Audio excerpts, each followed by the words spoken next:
This video is how to install a pole on a flat window. To do this, you'll need a measuring tape, a hacksaw, a drill, screws, rawl plugs, and a piece of paper and a pen. First, you'll need to cut your pole to size.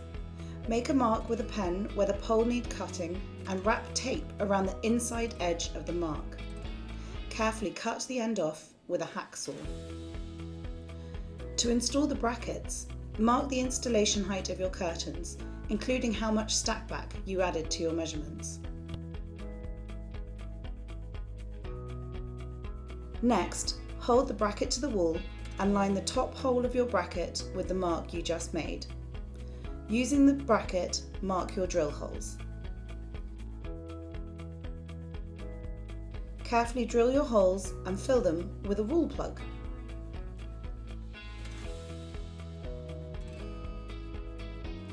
Screw your bracket to the wall, make sure it's secure, and hang your pole onto the brackets. Here's a quick top tip.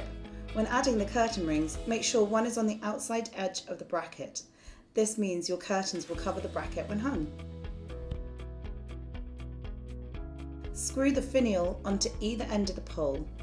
This is what it should look like before adding curtains. Your hook should already come fitted onto the curtain, but if not, just insert them as shown.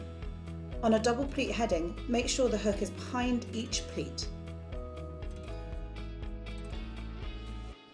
Carefully hook the curtains on the curtain rings. Stand back and admire your new stitched window apparel. We'd love to see them hanging, so take a photo and tag us @MadeByStitched.